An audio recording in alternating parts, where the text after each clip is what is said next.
തന്നെയല്ല ഈ 4 വയസ്സുള്ള മകളുടെ മുമ്പിൽ വെച്ച് ഇത്തരത്തിലുള്ള ലൈംഗികമായ കുറ്റകൃത്യം ചെയ്ത് അത് ഫോണിൽ പകർത്തിയെടുത്ത് സ്വന്തം ഭാര്യയുടെ കിടപ്പറ ദൃശ്യം ചിത്രീകരിച്ചു എന്നുള്ളതിലുപരി ഈ ദമ്പതികളുടെ മകളുടെ 4 വയസ്സ് മാത്രം പ്രായമുള്ള മകളുടെ മുമ്പിൽ വെച്ച് സ്വയംഭോഗം ചെയ്തതിന് ശേഷം അത് ചിത്രീകരിച്ച് അതും ഫോണിൽ കൂടി പലർക്കും അയച്ചു കൊടുക്കുകയും അത്തരത്തിലുള്ള പോക്സോ വകുപ്പ് പ്രകാരമുള്ള കുറ്റം കൂടി ഇതിനകത്തുണ്ടെന്നുള്ളതാണ്. ഈ പെൺകുട്ടി UK-യിലായിരുന്നു. ഈ പെൺകുട്ടിയോട് പലരും പറയുന്നു ഇത്തരത്തിൽ ദൃശ്യങ്ങൾ പ്രചരിക്കുന്നു എന്ന് പറഞ്ഞപ്പോൾ അത് നടത്തിയ അന്വേഷണത്തിലാണ് അവസാനം ഈ ഭർത്താവ് തന്നെയാണെന്ന് ഇത് ബോധ്യപ്പെട്ടത്. ഇതിനു മുമ്പ് സ്വകാര്യമായ ദൃശ്യങ്ങൾ ഇയാൾ ഭർത്താവ് പകർത്തിയിട്ടുണ്ടെങ്കിലും അത്തരം ദൃശ്യങ്ങളൊന്നും തന്നെ ആ കുടുംബാംഗങ്ങളുടെ സ്ത്രീകളുടെ അടക്കമുള്ള നഗ്ന ദൃശ്യങ്ങൾ ഇയാൾ സ്വന്തം ഫോണിൽ 6 വർഷമായി പ്രണയിച്ച് വിവാഹം കഴിച്ചവരാണ്. തന്നെയല്ല ഈ 4 വയസ്സുള്ള മകളുടെ മുമ്പിൽ വെച്ച് ഇത്തരത്തിലുള്ള ലൈംഗികമായ കുറ്റകൃത്യം ചെയ്ത് അത് ഫോണിൽ പകർത്തിയെടുത്ത് അതുകൂടി മറ്റുള്ളവർക്ക് അയച്ചു കൊടുക്കുകയും ഇത്തരത്തിലുള്ള ഒരു ലൈംഗിക വൈകൃതം കൂടി ഇയാൾക്കുണ്ട്. പണം വാങ്ങിയത് എന്ന് പറയുന്നത് ഫോൺ സൈറ്റുകളിലാണിത്,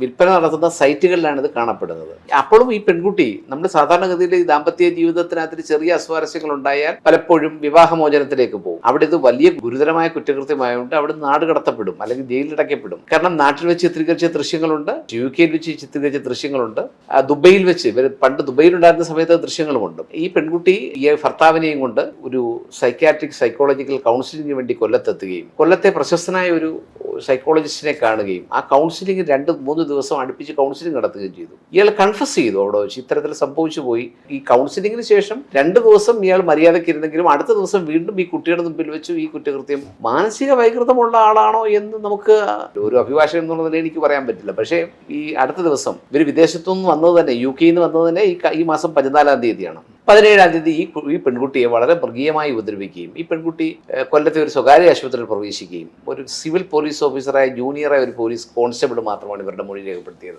എന്നിട്ടും അന്ന് രാത്രി കേസെടുത്തില്ല.